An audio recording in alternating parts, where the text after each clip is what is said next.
Recording. There we go. She's done it. Should be going now. So we can obviously see from the video fluoroscopy that, she's at severe risk of aspiration. All the stages of the swallow, before, during, and after the swallow. But having that information was very helpful. But it took a little while to be able to share that information with the family effectively. So initially it was shared with the father in the hospital setting, and there were a lot of other things going on for Sybil. And I think it was hard for him to properly take on board the significance of what was going on. So, Lisa, we then joined up, didn't we? Yeah. And Do you want me to do you take want to over? pick up? Yeah. Yeah. So I think what we felt, and I know it's been touched on before, that the understanding of parents and what's going on was really, really key. And I think these parents, lovely parents, they've had a huge sort of trauma happened to them. And there's lots for them to think about, but all the way through they've been really keen for their little girl to already feed, because they see she gets quite a lot of pleasure from it. But I think it was our feeling that they didn't quite fully understand the risks of that. So as Karen said, she sort of showed Dad some of the slides whilst Sybil was in hospital with a virus and a chest infection. But we decided to go home and really go through the slides quite in depth with Sybil's mum. We don't know if Dad was going to be there as well, but also her full-time carer, who was also, I think, a cousin of Mum, actually, who was really great. And it was really useful. And I think during that session, we saw a real shift of understanding of, rather than Mum getting sort of thinking that, well, we want to just increase the taste, we want to give her more, we wanted to be sit with us at every meal time. And sort of reports from Mum were that probably she was doing a little bit more than had been advised. Mum really got it, didn't you, Karen? And I think you sort of showed a normal swallow video first, and then we showed what Sybil was doing. We showed the kind of the effort. She was understanding the little bits that were happening, the delayed swallow. She could see the increased work of breathing.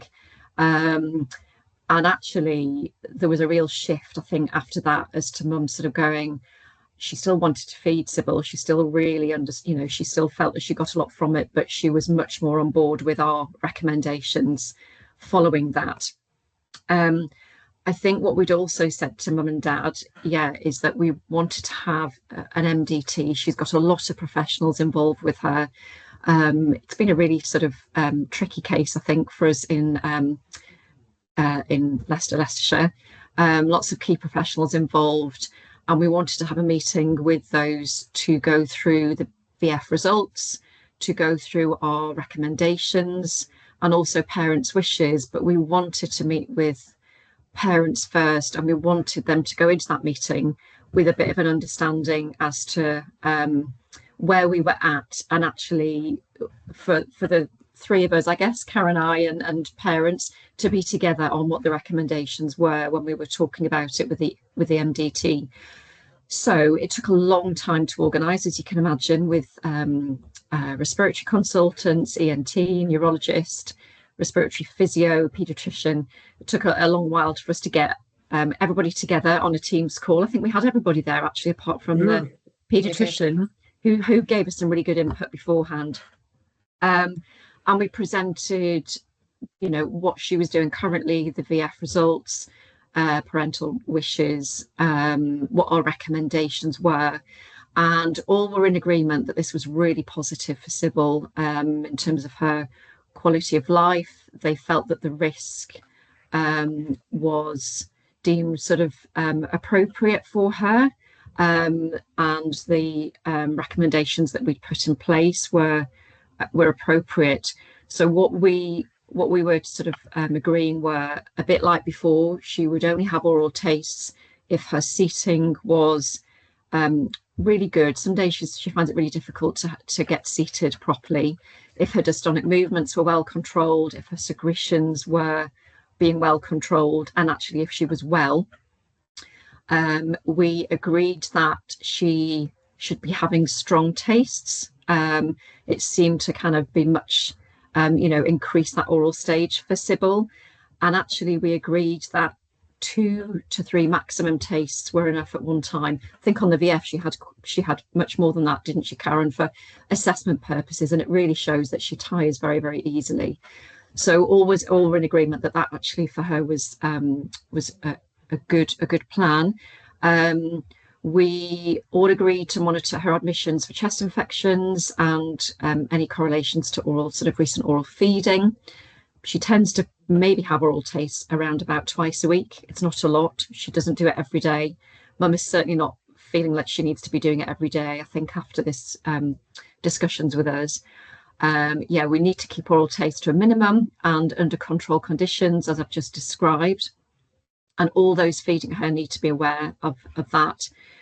The paediatrician highlighted the need to be aware of antibiotic use. Because of her condition, her cardiac condition, there are limited ones that she can have, and she may need testing on those to see if she can tolerate them, just preempting any chest infections that she may get, which may or may not be related to oral feeding, most likely related to increased secretions.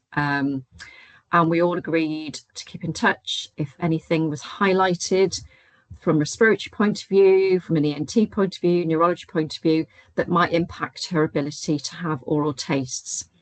So following that, we did some really detailed minutes and a really detailed eating and drinking plan, which identified that there were risks to feeding Sybil. I also did a school visit, and there were some real inconsistencies highlighted there. So although they had the previous recommendations, it was found that actually they were giving her tastes when the other children were having tastes, not in line with Sybil's needs. So that was really key, and we had a really frank discussion with the staff who really got it after that. And I think maybe we're a little bit more the other way now. We're kind of actually really quite nervous to feed her, but we're sort of getting there with confidence. We've done a really detailed eating and drinking plan with key elements from eating and drinking with acknowledged risks and information for parents. This has been copied to everybody, and all professionals are named in the document. And we are doing regular reviews with her, and she is doing okay actually currently. She loves her tastes. She's not really progressed beyond having, I would say, a couple a week, but when she does, they're really positive. But I think it's been really useful exercise, hasn't it, Karen? I think in terms of really understanding, or parents understanding exactly what is happening that they can't see. I think they just didn't understand what they couldn't see actually, and showing them that the VF was really useful. And I think, sorry to come in, but just to say that on reflection, the whole process, it's been so useful. However, this is new to us, and it's taken a lot of time, a lot of resource, especially on Lisa's part, to get everybody together. But there are more than one. We have a number of children on caseload who would definitely benefit from going through this process, and we hope that going forward it will become a more regular event, that the MDT will come together more regularly, will be understood that there needs to be consensus, and that what I found really useful is the whole idea of shared decision making, which I think we've got Sonia Jacobs here as well, who's talked a lot about that, and I found it to be so valuable working within that framework, so that we're really listening to what families are saying, but we're also doing a better job of providing the information. What we need to do is to come up with some more paperwork, I think, official paperwork that we can be using going forward. And that's on our current plan, isn't it, Karen, to sort of update our paperwork really with with this as a model, I think. So it's been a really useful exercise.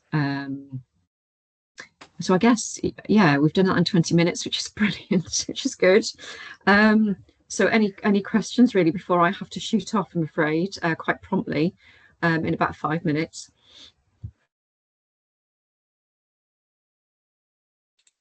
Let's stop sharing. Thank you so much, Lisa and Karen. That was really, really interesting. And yeah, you're right, we're back on time again. So well done to everybody. We haven't got any questions at the minute in the chat, but if anybody wants to add any in, then please do. I know you've got to shoot off, Lisa, but hopefully you're able to hang around, Karen, if and answer any questions that pop up. Absolutely. Lovely. Thank you so much. I mean, in which case I think we'll probably move on to Lana, who's our last person who's agreed to present this afternoon. And then should give us a little bit more time for a bit of chat and some more questions at the end, and maybe a little bit more feedback from all of our speakers, if that's all right with all of you. So Lana, if you're around, I can't see you at the minute, but I know you're there somewhere. Jenny, I'm just wondering if we want a 5-minute comfort break, seeing as we've caught up on time for people.